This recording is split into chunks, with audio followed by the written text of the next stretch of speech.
오늘 말씀의 제목은 하나님이 세상을 이처럼 사랑하사 라고 하는 제목입니다.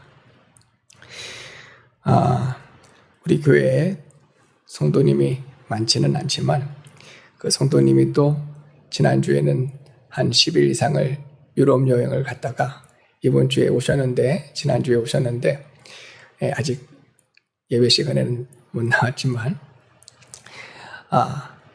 이 유럽 여행을 가보면 참 좋지요. 하지만 요즘에는 이게 많이 조심해야 된다고 하더라고요. 어려운 일들이 혹시라도 불미스러운 일들이 있을 수 있어서 조심해야 되고 기도 많이 하고 가셔야 안전하게 잘 다녀올 수 있을 것 같습니다. 이야기를 꺼내는 이유는 책에서 볼 수 있고 또 유튜브나 TV에서 유럽을 볼 수가 있는데 이 보는 것과 직접 다녀오는 것은 큰 차이가 있어요. 정말 이렇게 아름답구나, 이렇게 생겼구나 하는 것을 친히 경험하는 것은 매우 즐거운 일입니다. 그런데 때로는 그와 또 반대되어지는 경우도 있어요. 저희들은 영국을 잠깐 다녀왔는데 영국에 대한 이게 이상이 되게 컸습니다. 근데 실질적으로 가보니까 또 어느 나라나 마찬가지로 여행하는 것과 사는 것은 차이가 많아서 영국에도 빈민가와 같은 곳이 있고 음지와 같은 곳이 있어서 저희들이 넉넉하지 못한 탓에 그런 곳에서 생활을 하여서 좀 어려웠던 기억들이 있습니다. 아무튼 이 말씀을 드리는 것은 오늘 말씀에 보니까 예수님께서 내가 땅의 일을 말하여도 너희가 믿지 아니하거든 하물며 하늘의 일을 말하면 어떻게 믿겠느냐 주님이 말씀하시거든요. 약 100여 년 전에 미국 선교사님이 이곳 조선 땅에 이 한반도 땅에 오셔서 복음을 전하셨지요. 그때만 해도 이 미국과 한국의 경제적인 차이는 어마어마했어요. 그때에도 산업혁명으로 영국과 미국의 많은 빌딩들이 세워지게 되는데 정말 어마어마하게 높은 빌딩들을 선교사님들이 와서 이곳 사람들에게 전해주면 빌딩이라고 하는 곳이 있는데 건물이 산보다 높이 올라가 있다. 이게 믿을 수 있을까요? 건물이 어떻게 저렇게 산보다 높게 올라갈 수 있을까? 또 큰 배가 있는데, 물론 우리나라에도 배가 있는데 아무리 크게 배워도 저 산만한 배가 돌아다닌다는 것, 배 위에 물 위에 떠다닌다는 것은 상상도 못했을 거예요. 이처럼 지금 우리가 아무리 문화적으로 발달되어 있어도 보이는 것과 또 보이지 아니한 것을 다 알 수는 없어요. 지금 예수님께서 말씀하실 때에 니고데모라고 하는 성경 선생님, 바리새인 하나가 예수님께 나와 진리에 대한 말씀을 물어보시는데 예수님께서는 땅의 일을 가르쳐 주시는 거예요. 그러나 하늘의 일에 대해서도 말씀을 가르쳐 주세요. 하늘에 속한 진리의 말씀을 누가 땅에 속한 사람이 어떻게 깨달을 수가 있겠어요. 그런데 예수님 뭐라고 말씀하시면 내가 땅의 일을 말하여도 다 깨달지 못하고 알지 못하거늘 하물며 하늘의 일을 가르쳐주면 어찌 알겠느냐 주님 말씀하고 있습니다. 이 말씀을 통해서 우리는 하늘에 속한 진리의 말씀이 있는 것을 깨닫고 믿어야 됩니다. 우리 예수님은 하늘에서부터 오신 분이에요. 성경은 세상 만물이 하나님께서 말씀으로 창조하셨음을 창세기에 기록이 되어 있어요. 창세기에 하나님께서 모든 만물을 창조하실 때 빛과 어둠을 나누셨고 또 물과 물을 나누셨고 물에서 또 땅이 올라와서 땅을 만드셨다 말씀해 주셨고 땅에 많은 만물들을 지어 주셨습니다. 그리고 사람을 지으실 때에는 흙으로 하나님께서 빚으셔서 사람을 지으셨는데 다른 피조물과 사실 사람은 똑같은 피조물이에요. 피조물인데 하나님께서 사람을 향하여서 그 코에 생기를 불어넣으시니 사람이 생명이 되었다. 성경에 기록하고 있습니다. 근데 이 생명이 되었다는 것이 매우 특별합니다. 모든 만물과 똑같은 피조물인데 하나님의 영이 그들 가운데 함께 하심에 이 사람에게는 특별한 권세와 능력이 주어졌어요. 그 특별한 권세와 능력이라는 것은 하나님을 대신해서 만물을 다스리는 권세요, 특권입니다. 때문에 놀랍게도 만물이 사람을 볼 때에 마치 하나님을 보는 것처럼 두려워하는 거예요. 만물이 사람을 볼 때에 마치 하나님의 말씀을 듣는 것처럼 순종하는 거예요. 이것은 하나님께서 부여하신 것입니다. 하나님의 영이 그와 함께 하기 때문에 만물이 사람을 순종하고 따르고 또한 이 사람에게 하나님께서 능력을 주시고 지혜를 주셔서 이 만물을 잘 다스릴 수 있도록 은혜를 베풀어 주신 줄로 믿습니다. 그런데 사람이 범죄하였어요. 하나님의 말씀을 순종하지 않고 선악을 알게 하는 나무의 과실을 먹음을 통해서 범죄하였어요. 그 죄로 말미암아 하나님의 영이 떠나가 버렸습니다. 이것을 가리켜 사망이다 말씀하고 있는데 이제 사람은요, 하나님의 영이 떠난 사람은 어떻게 되었을까? 다른 피조물과 일반이에요. 틀릴 것이 하나도 없어요. 구별되어지는 것이 없습니다. 그런데 오히려 다른 피조물들이 사람들을 공격하고 대적합니다. 사람들이 예전처럼 순종해라 한다고 순종하지 않아요. 왜냐하면 그 사람은 범죄하였기 때문에 그 권세와 능력을 상실해 버렸습니다. 세상에서도 마찬가지예요. 어떤 사람이 세상에서 높은 지위를 가지고 있단 말이에요.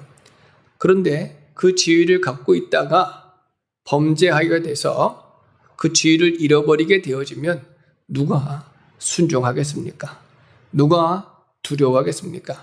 세상에서도 아무리 높았던 사람일지라도 두려워하지 않아요. 순종하지 않아요. 일반 사람인 거예요.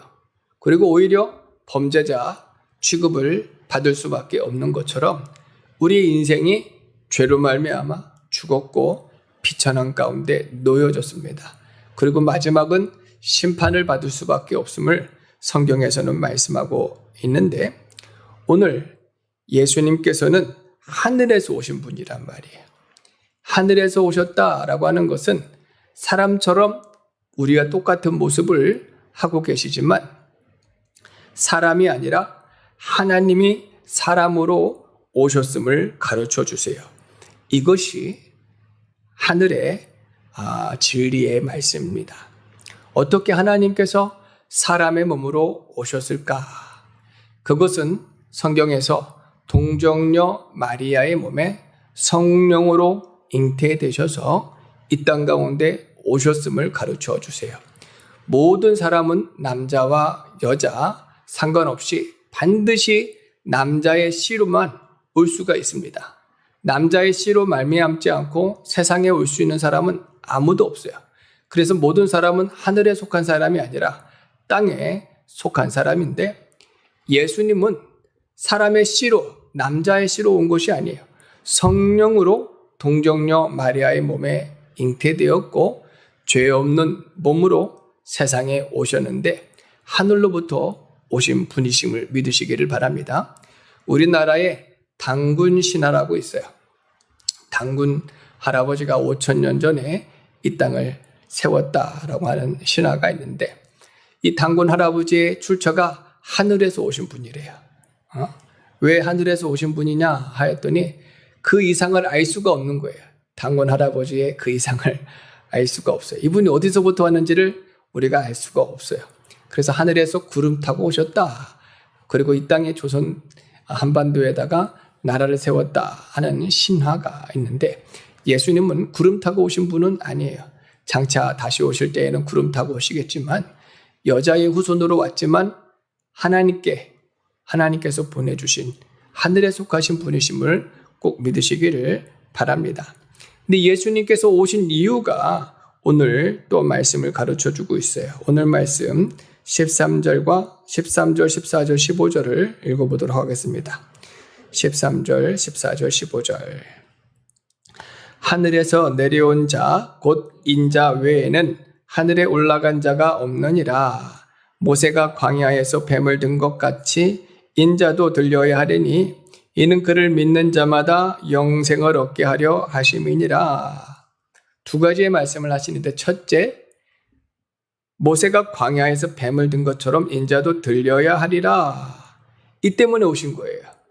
이 말씀은 민수기서 21장에 기록이 되어 있습니다. 우리 민수기서 21장 9절도 읽어보겠습니다. 화면을 보시고 같이 읽어보겠습니다.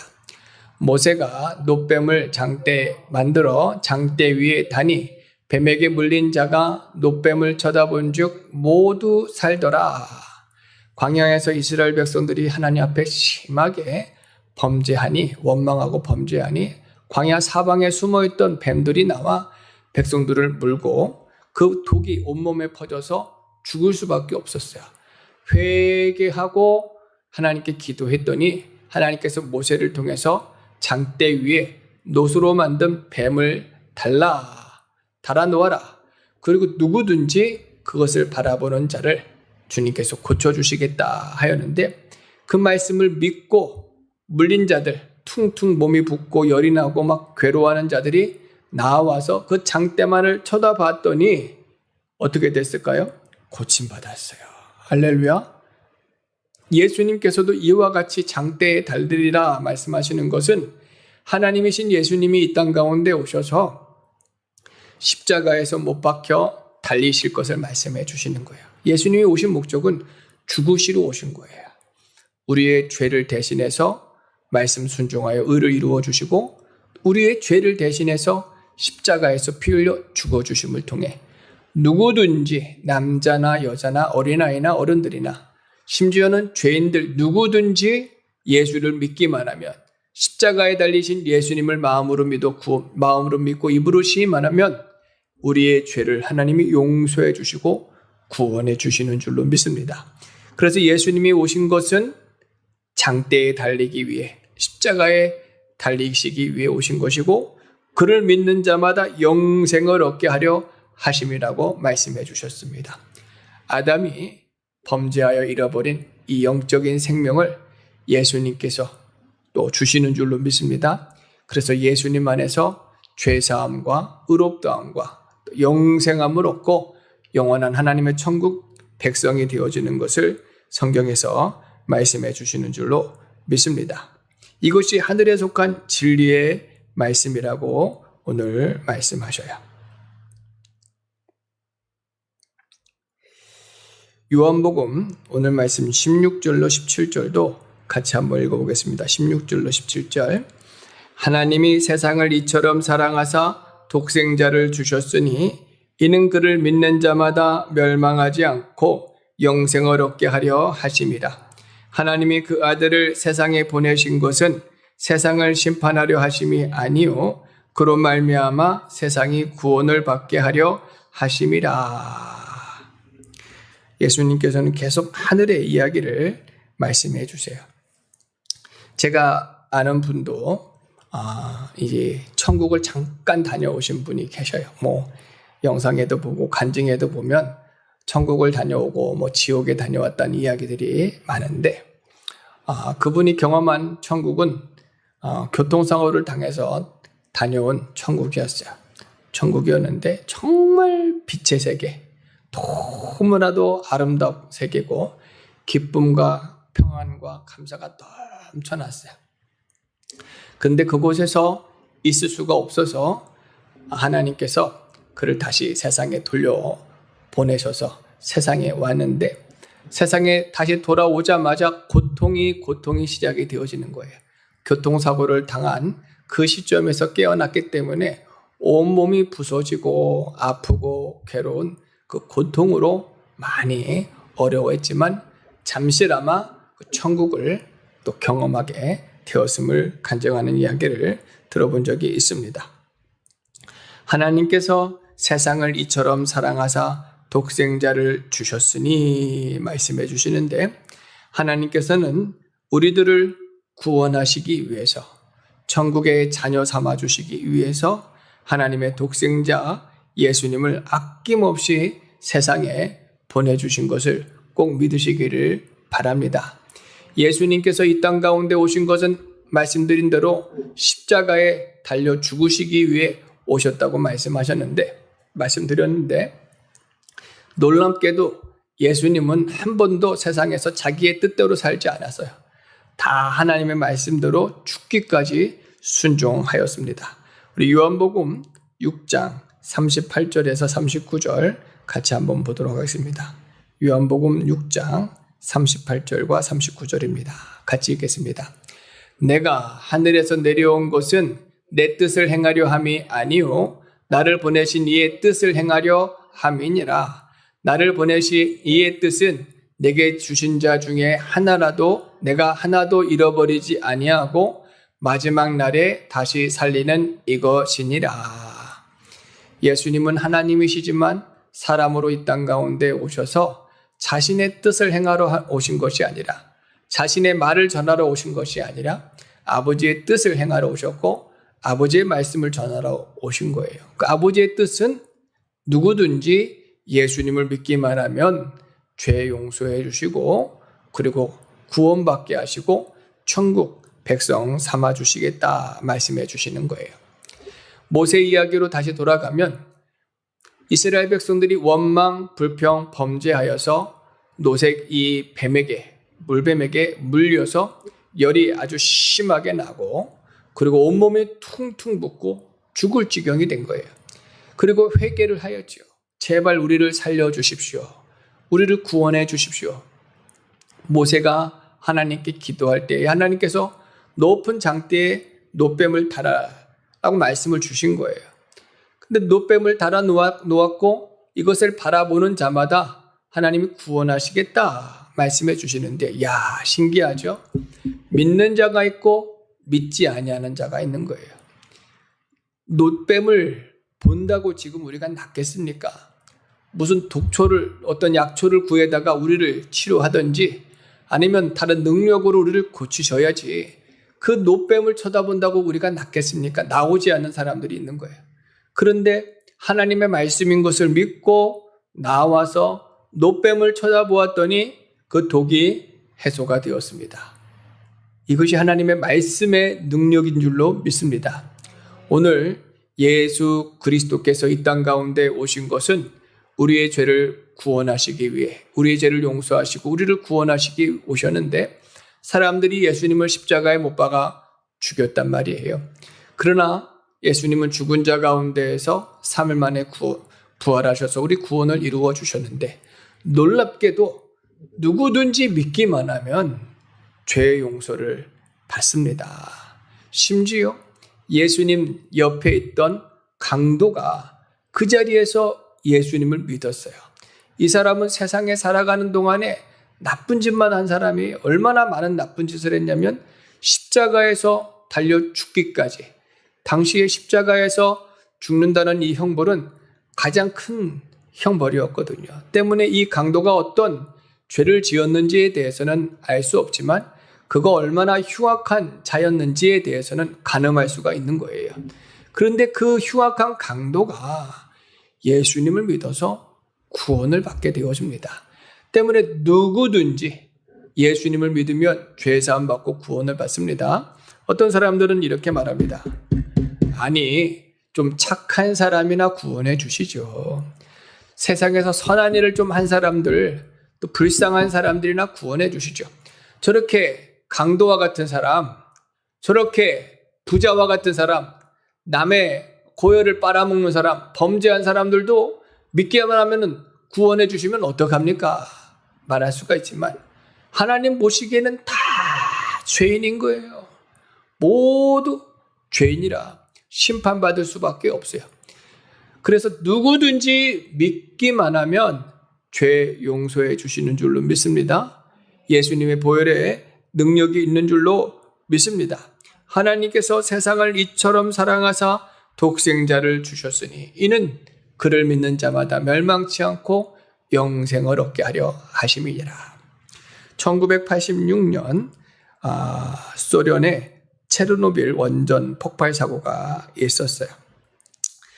지금은 역사적으로 우리가 찾아볼 수가 있지만 당시에는 정말 엄청난 큰 사건이었습니다. 이게 얼마나 큰 사건이었냐면 갑자기 발전소가 폭발하면서 엄청난 양의 방사능이 유출되었는데 이 설상가상으로 뜨거운 용암처럼 이것들이 내려오면서 헬 연료가 있는 아주 지하에 거대한 냉각수 탱커로 막 흘러가는 거예요.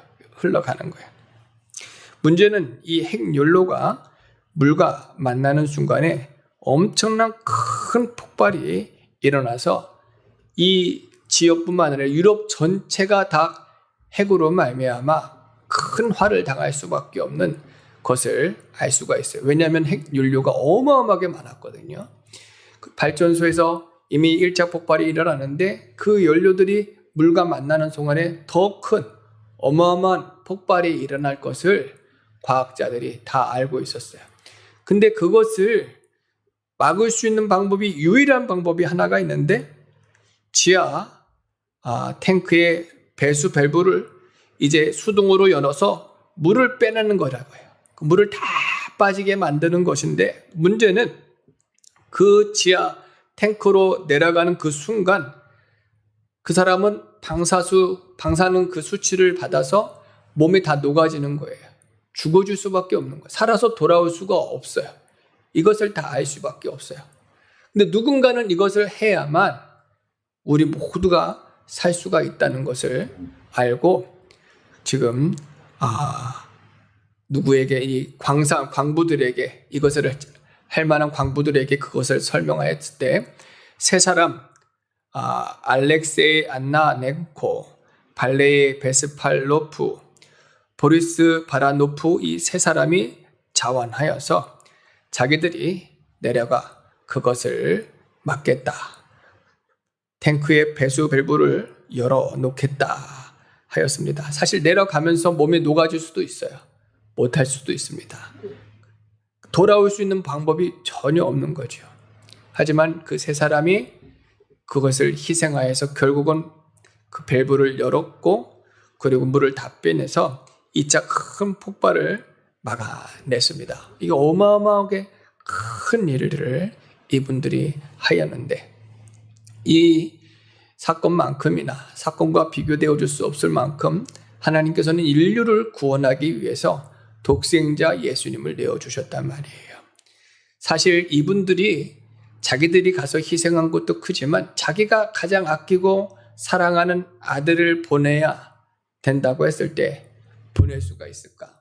보내게 되어지면 죽을 수밖에 없고 십자가에서 사람들이 또 십자가에 달리게 할 그 고통을 알면서도 하나님께서는 예수님을 보내주셨고 예수님은 하나님의 말씀을 순종하셔서 이 땅 가운데 오셔서 십자가에서 피 흘려 죽어주심을 통해 우리를 구원해 주신 것 꼭 믿으시기를 바랍니다. 이것이 하나님의 크신 은혜요 하나님의 크신 사랑입니다.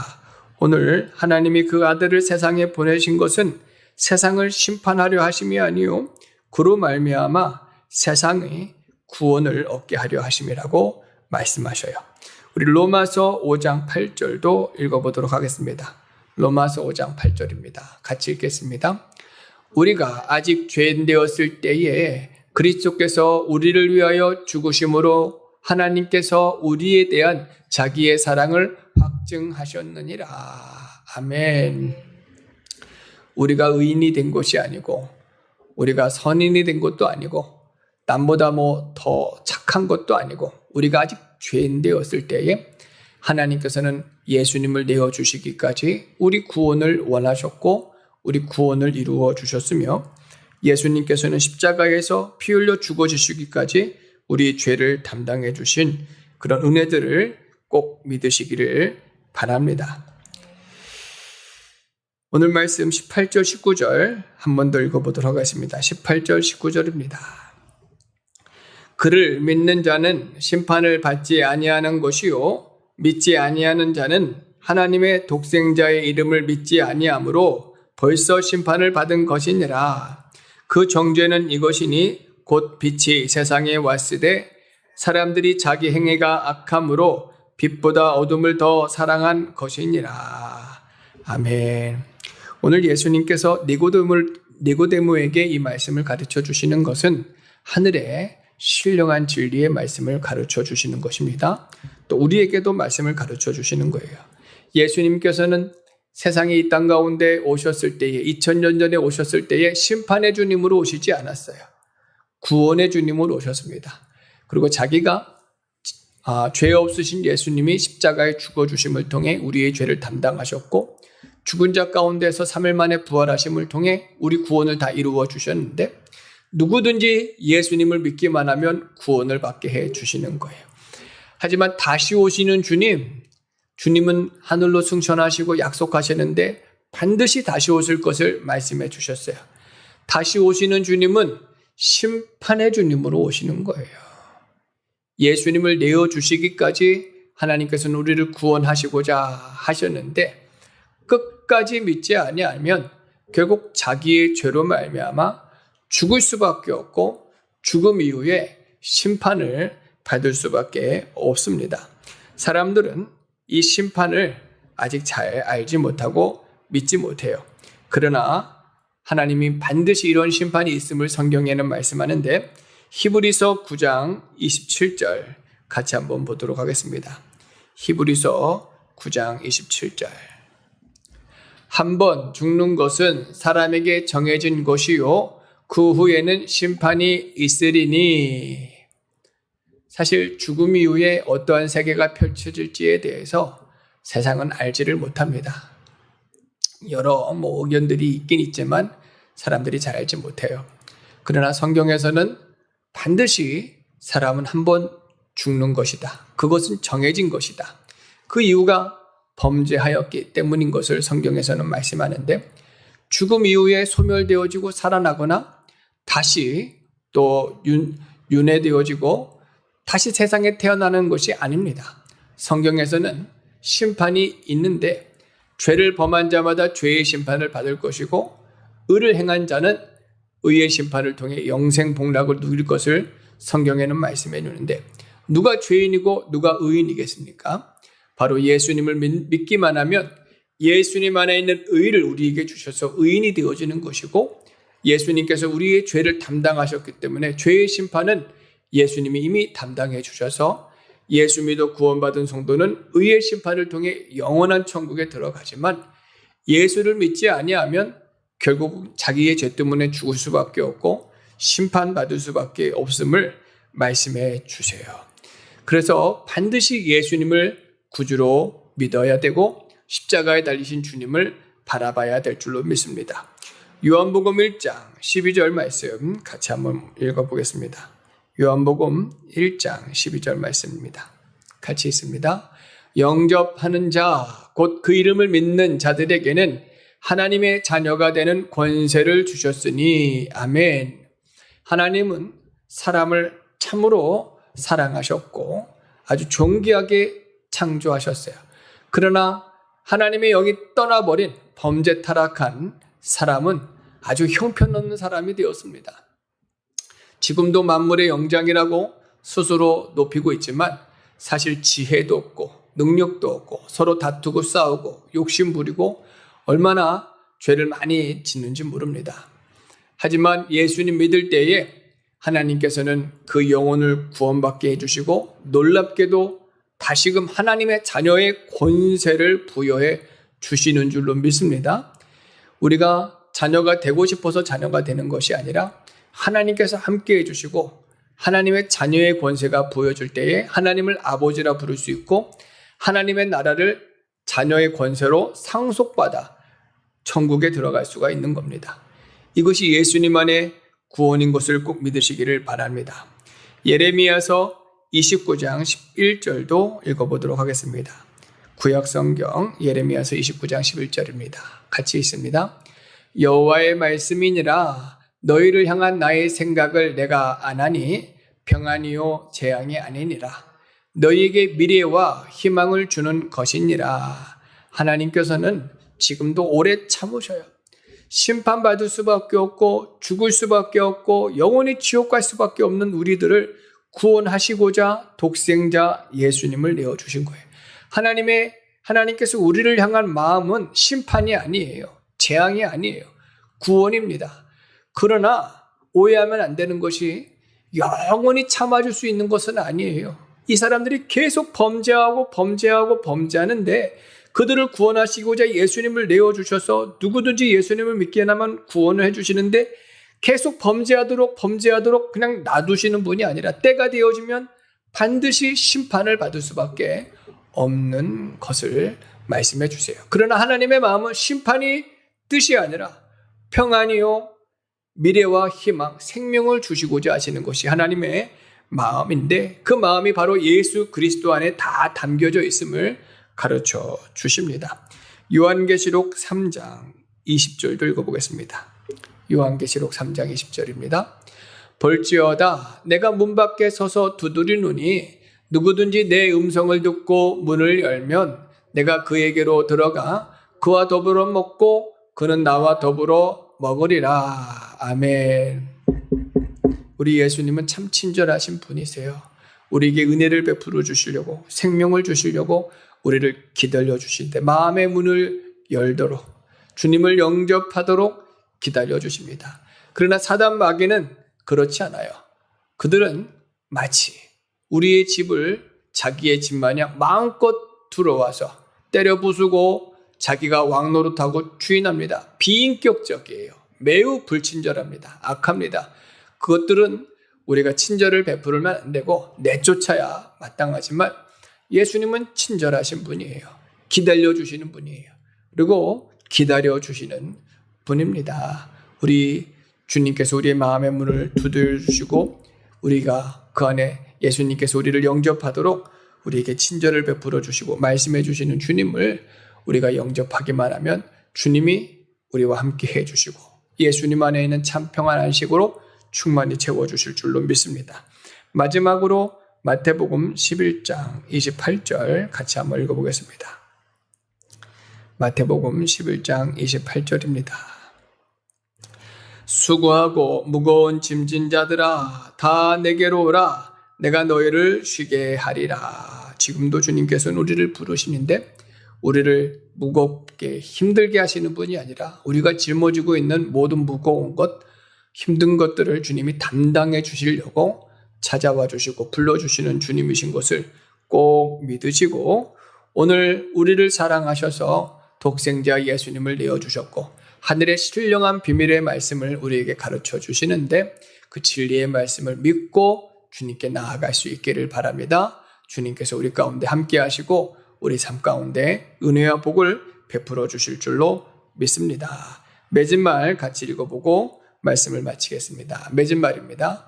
첫째, 우리 예수님은 하늘에서 오신 분입니다. 둘째, 하나님께서 세상을 사랑하셔서 독생자까지 내어주셨습니다. 셋째, 반드시 예수님을 믿어 구원을 받아야 합니다.